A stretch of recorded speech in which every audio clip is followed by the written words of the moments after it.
এরপরে আরেকটা জিনিস দেখতে হবে ভাই, সেটা হলো এই মাইয়েত, এই ব্যক্তি দুনিয়াতে কি কোনো ওসিয়ত করেছিল কিনা। ওসিয়তটা কি জিনিস? ওসিয়ত হলো মানুষ যে আমরা আল্লাহ তাআলা আমাদের যাকে যতখানি মাল সম্পদ দিয়েছে, এই মাল সম্পদ আমরা কাউকে ওসিয়ত করতে পারি। কিন্তু একটা কথা মনে রাখবেন যে ওসিয়ত তাদেরকে করা যাবে না যাদেরকে আল্লাহ তাআলা কোরআনে ভাগ দিয়ে দিয়েছেন। তার মানে যাদেরকে আহলুল ফরায়েজ বলা হয় বা আসহাবুল ফরায়েজ বলা হয়, মানে যাদের ভাগ, ওই মাইয়েতের ভাগ যে সকল মানুষেরা দুনিয়াতে পাবে, আল্লাহ তাআলা যেটা কোরআনে বলে দিয়েছেন, ওই সকল লোককে ওসিয়ত করা যাবে না। তার মানে আপনি আপনার ছেলে মেয়ে, আপনার স্ত্রী, এদের জন্য ওসিয়ত করতে পারেন না, কারণ এরা আহলে ফরায়েজ, এদের ভাগ আল্লাহ তাআলা কোরআনে দিয়ে দিয়েছে। এবার আমরা কিছু মানুষকে দেখি যে সে ওসিয়ত করে, আমার বড় বেটার জন্য ওইটা, আমার ছোট বেটার জন্য এটা ওসিয়ত করে গেলাম, আমার অমুক স্ত্রীর জন্য এটা ওসিয়ত করে গেলাম। না ভাই, এই ওসিয়ত নাই ইসলামে। ইসলামে ওসিয়ত হবে তাকে যেই মানুষের কোনো ভাগ আল্লাহ তাআলা আপনার মাল সম্পদে দেয়নি। যেমন ধরে নেন, আপনার মাল সম্পদের কোনো ভাগ আমি পাবো না, তাহলে এরকম ব্যক্তিকে ওসিয়ত করা যাবে। তার মানে যারা আপনার সম্পদের মালিক হবে না, ওই সকল মানুষকে আপনি ওসিয়ত করবেন। কিন্তু একটা কথা আবার সুন্দর করে শুনেন, পৃথিবীতে এই ওসিয়ত করাকে মানুষ, পৃথিবীর এই বর্তমান যুগের আইন ও নিয়মে এটাকে বলা হয় উইল করা। কোর্টের ভাষায় বলা হয় উইল করা। পৃথিবীর সকল ধর্ম ইসলাম ছাড়া বলেছে যে দুনিয়াতে মানুষ যদি কেউ তার জমি জায়গা মাল সম্পদ দান করতে চায়, ওসিয়ত করতে চায়, তাহলে সে ইচ্ছা হিসাবে করতে পারে। চাইলে সম্পূর্ণ সম্পদ দান করে দিতে পারে, চাইলে অর্ধেক পারে। আর শুধু এটাই না, বলছে যদি সে চায় যে দুনিয়ার কোনো মানুষকে দিব না, গরু ছাগলকে দিব, তো বলছে গরু ছাগলের নামে ওসিয়ত করে চলে যেতে পারে। ওই জন্য আপনারা খবরাখবর পত্রিকায় পড়েন না যে ইউরোপ আমেরিকায় কিছু মানুষ তার সমস্ত জমি জায়গা তার ডগ, তার কুকুরের নামে লিখে দিয়ে চলে গেছে, কেউ কোনো গাছের নামে লিখে দিয়ে চলে গেছে। এভাবে অন্যান্য ধর্মে, এমনকি আমাদের এই ভারতবর্ষের হিন্দু ধর্মতেও বা এই যে বর্তমান আইন আছে আমাদের কোর্টে, তাতেও এই আইন আছে যে মানুষ তার সম্পদ স্বইচ্ছায় যতখানি মান ততখানি অন্যকে ওসিয়ত করতে পারে, দান করতে পারে। কিন্তু ইসলাম এরকম করেনি। ইসলাম বলেছে যে যদি কোনো বাবা বা যদি কোনো মানুষ তার মাল সম্পদে ওসিয়ত করতে চায়, তাহলে যেন 1/3, 3 ভাগের 1 ভাগের চাইতে একটু কমই ওসিয়ত করে, এর বেশি না করে। কথাটা বুঝতে পারছেন? মানে কোনো মানুষের যদি 1 লক্ষ টাকা থাকে, আর এই মানুষ যদি চায় যে আমি আমার আমি পয়সা করে দান করে দিয়ে চলে যাব, তো ইসলাম বলেছে তুমি সম্পূর্ণ দান করে দিয়ে যেতে পারো না, তুমি সম্পূর্ণ ওসিয়ত করে দিয়ে যেতে পারো না।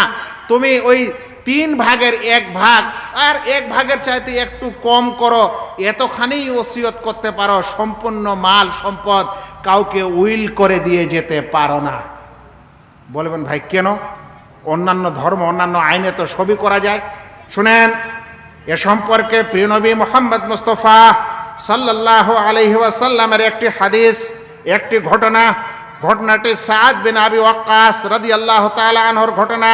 হিজ্জাতুল বিদায়, হজ করার পর তিনি যখন বাড়িতে ফিরলেন, তখন ফেরার পর তিনি আল্লাহ রসুল সাল্লাল্লাহু আলাইহি সাল্লামের কাছে এসে বলছেন, ফাকুলতু ইন্নী কাদ বালাগাবি মিনাল ওয়াজে মা তারা। বাড়িতে ফিরলেন, ফেরার পর তিনি অসুস্থ। তখন সে রসুল সাল্লাল্লাহু আলাইহি সাল্লামকে বলছেন, আল্লাহ রসুল আপনি দেখছেন আমার কি অবস্থা, আমি অসুস্থ। ওয়া আনা যু মালিন, কিন্তু আল্লাহ রসুল আমি টাকাওয়ালা মানুষ, আমি মালওয়ালা মানুষ, আল্লাহ তাআলা আমাকে টাকা দিয়েছে। ওয়ালা ইয়ারিসুনি ইল্লা ইবনাতুল্লি, আর আমার কেউ ওয়ারিস হবে না, আমার একমাত্র মেয়ে ছাড়া আর কেউ ওয়ারিস নাই দুনিয়াতে, একমাত্র মেয়ে একজনেই। তো আল্লাহ রসুল আফা আতাসাদ্দাকু বিসুলুসাই মালি, আল্লাহ রসুল আমি কি আমার 2/3 মাল দান করে দিতে পারি? মানে 2/3 মানে 3 ভাগ করে 2 ভাগ, 2 ভাগ কি আমি দান করে দিতে পারি, সাদকা করে দিতে পারি আল্লাহ রসুল? আল্লাহ রসুল সাল্লাল্লাহু আলাইহি ওয়াসাল্লাম বলছেন লা, না, সম্পূর্ণ মালকে 3 ভাগ করে 2 ভাগ দান করে দিবে, এতখানে দান করা চলবে না। তখন ওই সাহাবী ফের একটু চিন্তা করে বলছেন আল্লাহ রসুল তাহলে এক কাজ করি, ফাশাতর, আল্লাহ রসুল তাহলে আধা দান করে দিই আর আধা আমার মেয়েকে দিব। আল্লাহ রসুল বলছেন লা, আধাও দান করতে পারো না। বলছে তাহলে, তখন বলছে তাহলে আল্লাহ রসুল তাহলে আসুলুস, তাহলে 3 ভাগের 1 ভাগ, মানে 1 লাখের মধ্যে 33,000 টাকা দান করি। তখন আল্লাহ রসুল বলছেন আলা ওয়াসসুলুসু ওয়াসসুলুসু কাসীর, 3 ভাগের 1 ভাগ আর এই 1 ভাগেই অনেক। 3 ভাগের 1 ভাগ তুমি দান করতে পারো, কিন্তু এই 1 ভাগেই অনেক দান। তারপরে আল্লাহ রসুল সাল্লাল্লাহু আলাইহি ওয়াসাল্লাম বলছেন কেন আমি এরকম বললাম, কারণ ইন্নাকা আনতাদারা ওয়ারাসাতাকা আগনিয়া খায়রুম মিন আনতাদারহুম আলাতান ইয়াতাকাফফুনান নাস, তুমি তোমার সন্তানদেরকে পৃথিবীতে গরিব ও দুঃখী এভাবে ছেড়ে যাওয়ার চাইতে অনেক ভালো হচ্ছে যে তুমি তাদেরকে কিছু মাল সম্পদ দিয়ে যাবে। হ্যাঁ ভাই, দেখেন ইসলামের বিচার। বলছেন তুমি তোমার ছেলে পেলেকে সম্পূর্ণ জমি জায়গা দান করে দিবে, অর্ধেক দিবে, এরকম করে তুমি সব শেষ করে দিবে। এটার চাইতে উত্তম হচ্ছে যে তুমি 3 ভাগের 1 ভাগ দান করিও, আর তোমার সন্তান যারা দুনিয়াতে থাকবে ওদের জন্য কিছু রেখে যাইও, এটা তোমার জন্য উত্তম। এই কাজ থেকে যে তুমি তাদেরকে কিছু দিয়ে যাবে না, আর এরা দুনিয়াতে মানুষের কাছে হাত পাতিয়ে বেড়াবে, চেয়ে বেড়াবে, ভিক্ষা করে বেড়াবে, এর চাইতে উত্তম যে তুমি তোমার সন্তানদেরকে কিছু দিয়ে যাবে। বলেন তো ভাই, ইসলামের এই ইনসাফ কতখানি ভালো। এজন্য ইসলামে কোনো মানুষ যদি তার মাল সম্পদকে ওসিয়ত করতে চায়, তাহলে আহলে ফারায়েজ ছাড়া অন্যদেরকে ওসিয়ত করবে, আর ওসিয়তের পরিমাণটা 3 ভাগের 1 ভাগ হবে, তার চেয়ে কম হবে। অর্ধেক বা সম্পূর্ণ মাল সে অন্যকে ওসিয়ত করে যেতে পারে না। কারণ ইসলাম বলছে সন্তানদেরকে কিছু মাল সম্পদ দিয়ে যাবে দুনিয়াতে, এটা উত্তম এ করা থেকে যে তোমার সন্তানেরা দরিদ্র ভিক্ষুক হয়ে দুনিয়াতে ঘোরাফেরা করবে, এরকম করিও না। কিন্তু দুনিয়ার মানুষেরা, দুনিয়ার আইন এই জিনিসটাকে দেখেনি। তারা বলেছে যদি কোনো বাবা, যদি কোনো পিতা চায় যে তার সন্তানকে সে মাহরুম করে দিবে, তাহলে করে দিতে পারে। কিন্তু ইসলাম তার কোনো সন্তানকে জমি জায়গা থেকে মাহরুম করতে পারে না।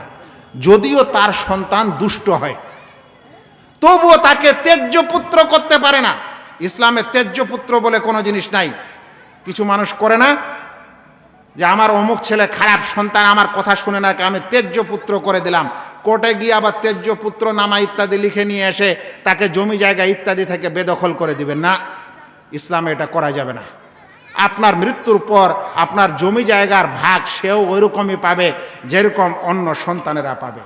তাহলে কি বোঝা গেল ভাইয়েরা, যে ইসলাম আমাদেরকে এটাও শিক্ষা দিচ্ছে যে যদি কোনো মানুষ এই দুনিয়াতে তার জমি জায়গা দান করতে চায়, এরকম বলতে পারে না যে আমার জমি আমি যাই মন তা করি। না, আপনি জমি জায়গার আপনার সম্পদ দান করতে চাইলেও 1/3, 1/3 কমই করবেন, এর চেয়ে বেশি দান করা জায়েজ নয়। এর মানে হলো এই, যদি কোনো মানুষ ভুলক্রমে বা রাগে অর্ধেক সম্পত্তি দান করে চলে যায়, তাহলে যখন বন্টনের সময় আসবে, তখন ইসলামী কাদি ও ওলামারা ফয়সালা দিবেন যে মাত্র 1/3 দেওয়া যাবে, বাকিটা তাকে ফেরত নিতে হবে, দেওয়া যাবে না। কারণ এর কারণে তার ওয়ারিসিনরা, তার উত্তরাধিকারীরা ক্ষতিতে পড়বে। ইসলাম এই ক্ষতি চায় না। ভাইয়েরা, এটা ছিল আমার আলোচনার দ্বিতীয় কথা। ভাই সকল, এখন একটা আরো কথা আপনাদের বুঝাই। আমরা দুনিয়াতে সবচেয়ে বেশি যেটা মারপিট করা হয় না আর হানাহানি করা হয়, ওটা হয় টাকা পয়সা নিয়ে। তবু আবার নিজের পয়সাটা নিয়ে কম, বাপের পয়সাটা নিয়ে বেশি। মানে নিজের পয়সা নিয়ে হানাহানি হয় না, হানাহানি হয় যে বাবার কাছ থেকে কি পাওয়া যাবে, আর কোন ভাইকে ঠকানো যাবে, আর কোন বোনকে মাহরুম করা যাবে, আর কাকে কম দেওয়া যাবে, কাকে বুদ্ধি করে ভালো জায়গাটা দেওয়া যাবে না, আমরা কিন্তু এগুলাই বেশি সমস্যা করে থাকি আর এরকমই কারচুপি করে থাকি। অনেক মানুষ আছে দেখা গেল যে সে একটু বাড়িতে শিক্ষিত, বাকি তার ভাই বোনেরা অশিক্ষিত। এখন সে বিভিন্ন বুদ্ধি শুদ্ধি করে কিছু জমি জায়গা নিজের নামে রেজিস্ট্রি করে নেয়। অনেক সময় বাপকে ভুল বুঝিয়ে, বাবাকে ভুল বুঝিয়ে সাইন করে নেয়। অনেক সময় কোর্ট থেকেই বিভিন্ন সাইন ম্যানেজ করে নিজের নামে করে নেয়। নেওয়ার পর পরে তখন দাবি করে যে এটা তো আমার জমি, এটা আমার বাবা আমাকে দিয়ে গেছে, দেখো তো রেজিস্ট্রি আছে আমার নামে, এটা আমার নামে রেকর্ড আছে। এগুলো করে না মানুষ। আপনি কি জানেন যে আপনি যদি এরকম 1000টা রেকর্ডও বানান, একটা নয় 1000টা রেকর্ড বানান, কিন্তু সত্যিকারে আপনি কারচুপি করে আপনার ওয়ারিসদেরকে বঞ্চিত করার জন্য এরকম কাজ করেছেন, তাহলে আপনি জাহান্নামের আগুন নিয়েছেন, এটা আপনার জন্য হালাল নয়। তার মানে দুনিয়ার কোর্ট কাচারিতে ছল চাতুরি করে আর ঘুষ দিয়ে আর বিভিন্ন কৌশলে আপনি যদি সত্যিকারে এক অপরের মাল সম্পদ নিজের নামে রেজিস্ট্রি করে নেন, এই রেজিস্ট্রি করার কারণে সেটা হালাল হবে না। বলবেন দলিল? দলিল শুনেন। প্রিয় নবী মুহাম্মদ মুস্তাফা সাল্লাল্লাহু আলাইহি সাল্লাম বলছেন, ইন্নামা আনা বাশারুন ওয়া ইন্নাকুম তাখতাসিমুনা ইলাইয়া। আমি একজন মানুষ আর তোমরা আমার কাছে অনেক বিবাদ নিয়ে আসো, ঝড় ঝামেলা নিয়ে আসো, জমি জায়গার ঝড় ঝামেলা। অতঃপর ফালা আল্লাহ বাদাকুম আইয়াকুনা আলহানা বিহুজ্জাতিহি মিন বাদ। আর যখন তোমরা এরকম বিবাদ নিয়ে আসো দুজন মানুষ, তখন দুইজনের মধ্যে কোনো একজনের মুখের ভাষা খুব ভালো, খুব বাকপটু, কথা খুব বলতে পারে, একেবারে চিকনা চওড়া কথা, এসে আমার কাছে বলে এটা আমার, আর একদম এদিক ওদিক করে এমন করে বলে যে আমি শোনার পর মনে করি যে এই লোকটাই মনে হয় সঠিক। তখন আমি ওকে ওর ফয়সলা দিয়ে দিই, মানে ওর হকে ফয়সলা দিই, ওর পক্ষে ফয়সলা দিয়ে দিই। আর দেখা গেল অন্য ব্যক্তি বেচারা ভালো করে কথা টথা বলতে জানে না, ভালো করে দলিল প্রমাণ উপস্থাপন করতে পারলো না, তো আমি ভাবলাম যে এ মনে হয় বেঠিক, এ সঠিক না, তো ওর পক্ষে ফয়সলা দিই না। তবে মনে রাখিও, কোনো মানুষ যদি এরকম ছল চাতুরি করে আর বেশি বেশি চিকনা কথা বলে আর যুক্তিতর্ক দিয়ে কোনো অবৈধ জিনিসকে নিজের পক্ষে ফয়সালা করিয়ে নেয়, তাহলে বলছেন মনে রাখিও, ফাআকদি আলা নাহবে মা আসমা, তোমরা যেটা বলো আমি সেটা শোনার পরে ফয়সালা করি। ফামান কাদায়তু লাহু মিন হাক্কি আখিহি শাইআন, তাই যদি আমি কোনো ভাইয়ের হক, সত্যিকারে কারো হক অন্য কাউকে দিয়ে দিই তোমাদের এরকম কথার কারণে, আসলে হকটা অন্যের ছিল, কিন্তু এর কথা এত চিকনা ছিল বা এত যুক্তি এত মজবুত ছিল যে শুনে মনে হলো এরই, আর ওই ভাইয়ের হক এখন এ নিয়ে নিল। যদি এরকম হয় আর আমার দ্বারা যদি এরকম ফয়সালা হয়, কারণ আমি জাহেরে যেটা দেখলাম, বাহ্যত যেটা শুনলাম ওইভাবেই ফয়সালা দিলাম, কিন্তু আসলে এটা অন্যের হক ছিল, ওর নামে ফয়সালা হয়ে গেল। ফালা ইয়াখুযহু, তাহলে সেই মানুষ যেন এই ফয়সালাটা না নেয়। ফাইন্নামা আক্তাউ লাহু কিতআতাম মিনান নার, কারণ আমি তার জন্য জাহান্নামের এক টুকরা করে দিয়েছি, জাহান্নামের টুকরার ফয়সালা দিয়েছি। আল্লাহু আকবার। হাদিসটি ইমাম বুখারী বর্ণনা করেছেন। আচ্ছা ভাই, তাহলে এখন যদি কোনো মানুষ ওই রেজিস্ট্রি অফিসার ইত্যাদিতে বিএলও না বিএলআরও এদের কাছে গিয়ে কাগজপত্র বানিয়ে যদি দেখায় মানুষকে, গ্রাম সমাজকে, যেটা আমার জমি, আমার হাতে রেজিস্ট্রি আছে, কিন্তু আসলে আপনি আপনার ভাইয়ের হক মেরে এই কাগজ তৈরি করেছেন, এটা হলো জাহান্নামের টুকরা, এটা কখনোই আপনার জন্য হালাল হবে না। এখন বলেন, সমাজে এরকম মানুষ আমরা কত কি করছি, আর আমরা ভাবছি আমার কাছে কাগজ আছে সেজন্য আমি পার পেয়ে যাব, আমার আর কোনো জিনিসের দরকার নেই। এরকম অবস্থা আমাদের সমাজের, আল্লাহু আকবার, যেটা খুব দুঃখের বিষয়। আচ্ছা, এরপরে আপনাদেরকে আর একটি কথা বলি যেটা সত্যিকারে বুঝার বিষয়। সেটা হলো যে আমাদের কিছু ভাই আছেন, কিছু বাবা আছেন, যারা বলে যে মরার পরে কে জানে এই আমার ছেলেরা কি যে করবে না করবে, তো এই দুনিয়াতেই আমার জীবন থাকাকালীনই আমি এদেরকে মাল সম্পদ ভাগ করে দিয়ে যাব। আপনাকে একটি কথা মনে রাখা উচিত, এই কাজটা কিন্তু আমাদের নবী সাল্লাল্লাহু আলাইহি সাল্লামও করেননি, আর সাহাবারাও করেননি। যে তারা এখনো মারা যায়নি, দুনিয়াতে বেঁচে আছেন, আর নিজের মাল সম্পদ সব ভাগ করে দিলেন ছেলে মেয়ে সবকে। তারা করেননি এটা। বলবেন করেননি মানে এটাই সুন্নত, যে আমাদের করার দরকার নাই তার আগে। বলবেন করলে কি ক্ষতি? করলে কিছু ক্ষতি আছে। আমি এক দুটা ক্ষতি বুঝাই। ধরে নেন আপনি আপনার সন্তানদেরকে মাল সম্পদ ভাগ করে দিলেন, এখন আপনি বুড়া হয়ে গেছেন, আর আপনাকে কেউ দেখে না, আর আপনার কাছে এখন টাকা পয়সা জমি জায়গা কিছু নেই। এখন কি হবে ভাই? এটা হয় না? হয় না ভাই? এরকম হয় না? তাহলে বলেন তো ভুলটা কে করেছে? আজ যদি আপনার কাছে ওই জমি জায়গাগুলো থাকতো, তাহলে আপনি ওগুলা বিক্রি করে হোক, আবাদ করে হোক, ওগুলার ইনকাম দিয়ে আপনি দুনিয়াতে থাকতেন, আপনার ঔষধপত্র ইত্যাদি হতো। এখন কিন্তু আপনাকে দেয় না। তাই আপনাকে এখন সন্তানদের মুখাপেক্ষি হতে হয়েছে, তখন যখন বৃদ্ধ বয়সে আপনি বিছানায় শুয়ে আছেন।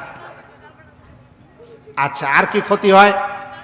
আর একটা ক্ষতি হয় এই, যে ছেলে পেলেকে দিয়ে দেয় আর নিজের স্ত্রীকে কিছু দেয় না।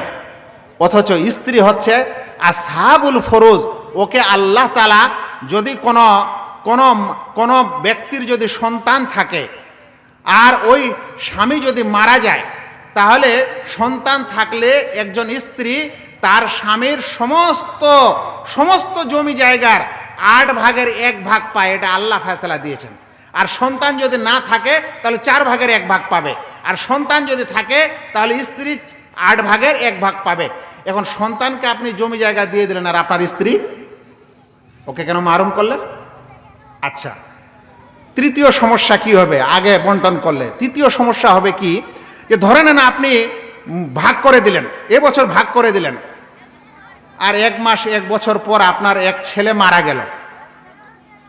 তো আপনি জমিটা ওকে দিয়েছিলেন ভাগ করে, ধরেন 1 বিঘায় পেয়েছিল আপনার।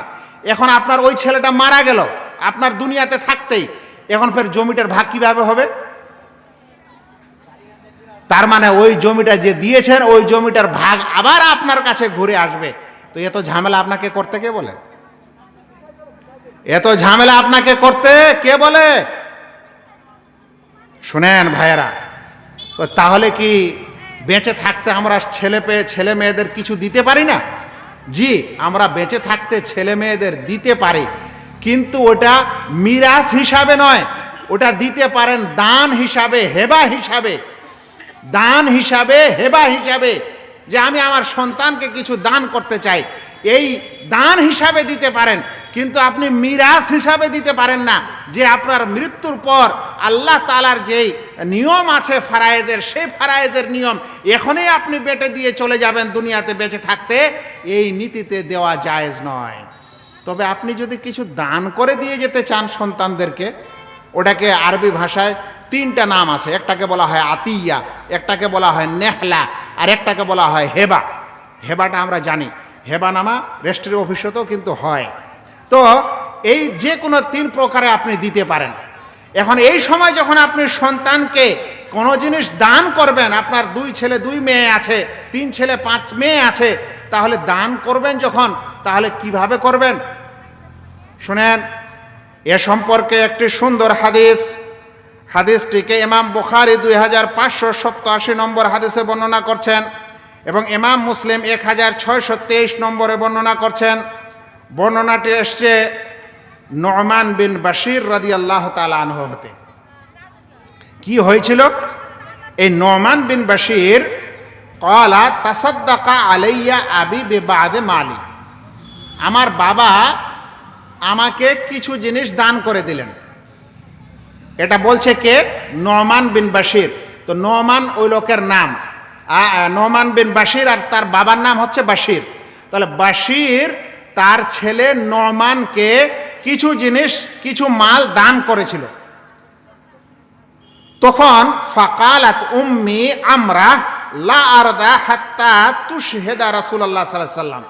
তখন আমার মা বলল, আর ওর মার নাম ছিল আমরা। তাহলে বাবা হলো বাশির, ছেলে হলো নু'মান, আর মায়ের নাম হলো আমরা।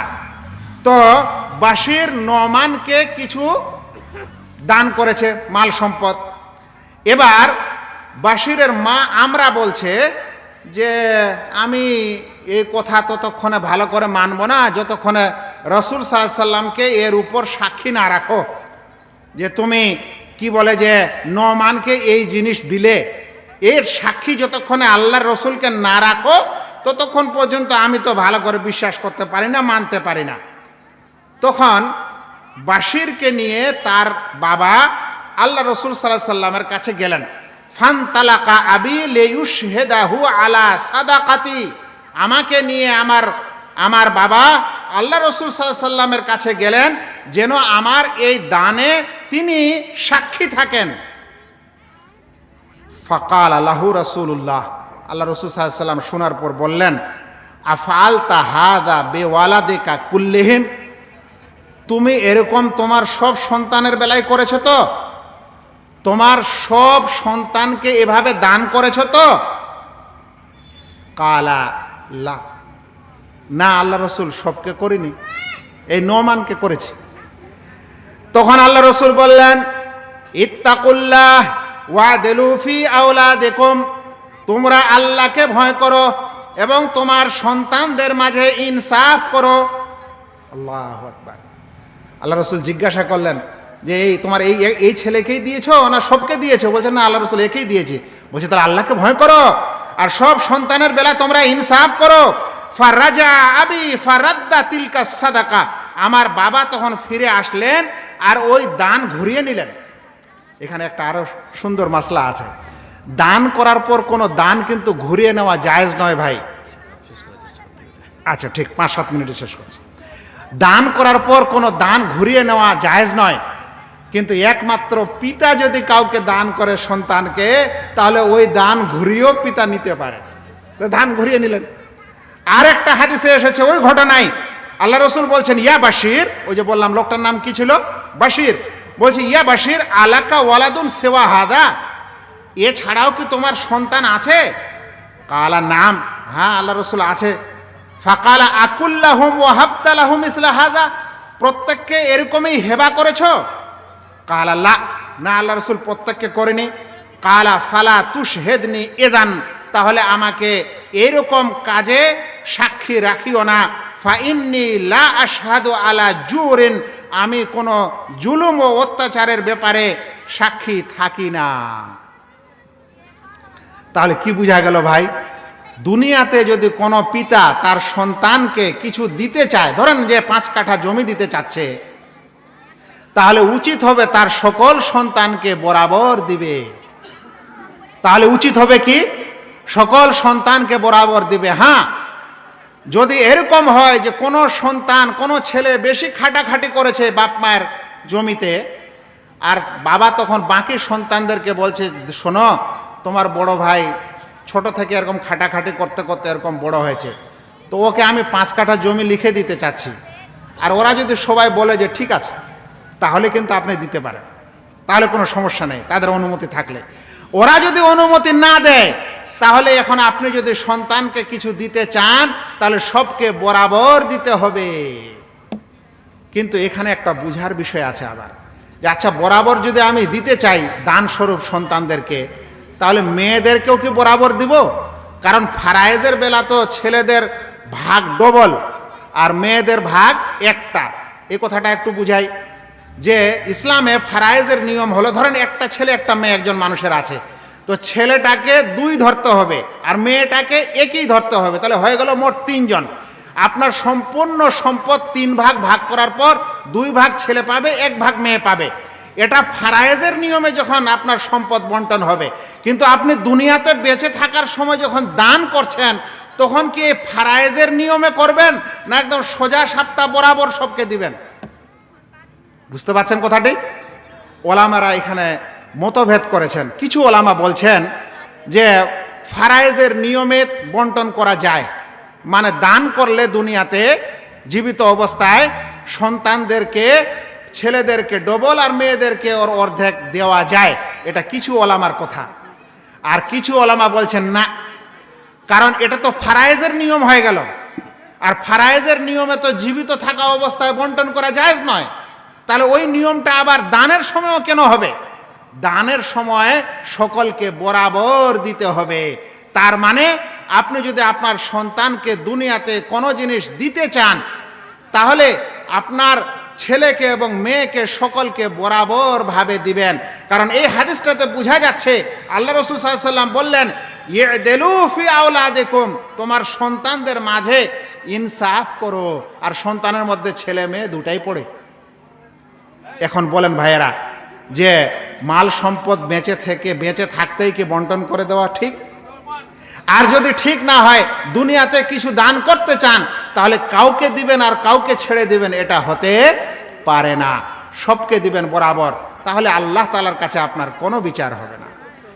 আর একটি শেষ কথা, আজকাল আমরা কিছু মানুষ আছি যারা মেয়েকে বিবাহ দেওয়ার সময় একটা হারাম কাজ করি, ডিমান্ড দিই। ডিমান্ড দেওয়ার পর তখন একটা আর হারাম কাজ করে কি, যে ওকে আর মিরাজ দিব না, কারণ ওকে তো বিয়ের সময় টাকা দিয়েছি।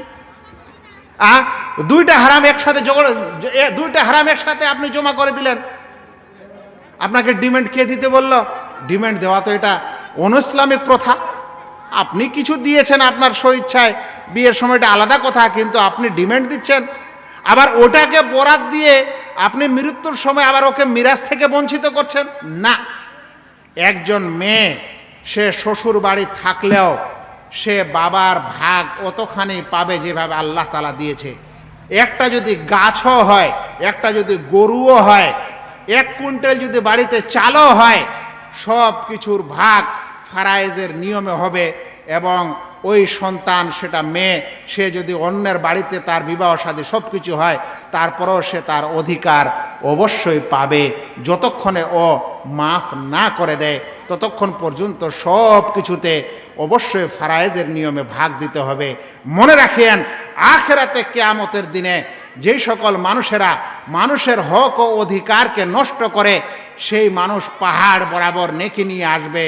কিন্তু কারো মাল খেয়েছে, অধিকার নষ্ট করেছে, কাউকে গালি দিয়েছে, কাউকে মেরেছে, আল্লাহ তাআলা তার ওই নেকিগুলো, পাহাড় বরাবর নেকিগুলো শেষ পর্যন্ত বিচার করতে করতে সব নেকি তার শেষ হয়ে যাবে। যাদের উপর জুলুম করেছে তারা ওই নেকিগুলা পেয়ে যাবে। এমনও এক সময় আসবে, সব ওর নেকি ওদের কাছে চলে গেছে, তারপরও এর এখনও বিচার শেষ হয় না। তখন ওদের গুনাহগুলা এর উপর চাপিয়ে দেওয়া হবে, অতঃপর এখন জাহান্নামের রাস্তায় চলে যাবে। আল্লাহ যেন আমাদেরকে বিশেষ করে এই মিরাস এবং সম্পদ বন্টনের বিষয়টিকে খুব গুরুত্বের সাথে নেওয়ার তৌফিক দান করেন। এটা বুঝার পর সত্যিকারে নিজের সন্তানদের মধ্যে ইনসাফ করার তৌফিক দান করেন। যদি কারো ভুল ত্রুটি হয়ে থাকে, তাহলে দুনিয়াতে এগুলো সংশোধন করে নেওয়ার আমাদের তৌফিক দান করেন। আর বিশেষ করে সন্তানেরা এবং সকলে আমরা যেন মনে করি যে মাল সম্পদ আসলে আমাদের না, মাল সম্পদ কিন্তু আসলে আল্লাহর। আমাদের কাছে এক হাত থেকে আরেক হাতে যাচ্ছে, একজনের কাছ থেকে আরেকজনের কাছে চলে যাচ্ছে। তাছাড়া কিন্তু আসলে আমরা সত্যিকারে মাল ও সম্পদের মালিক না। মাল ও সম্পদের মালিক হচ্ছেন আল্লাহ রাব্বুল আলামিন। আল্লাহ যা কিছু এই ঠান্ডা রাতে বলার এবং শোনার আমাদের তৌফিক দান করলেন, আল্লাহ যেন এগুলোকে কবুল করেন, আমাদের নেকির খাতায় যেন স্থান দান করেন। যে ভাইয়েরা এই সভা, এই মহতি জালসা আয়োজন করেছেন, আল্লাহ যেন তাদের নেক নিয়তকে কবুল করেন। যারা আমরা এখনও পর্যন্ত আছি ও শুনছি, আল্লাহ যেন সত্যিকারে আমাদের এই শোনা এবং আমাদের এই আগ্রহকে আল্লাহ তাআলা যেন নেকিতে পরিবর্তন করে দেন। আমিন। আসসালামু আলাইকুম ওয়া রাহমাতুল্লাহি ওয়া বারাকাতুহু।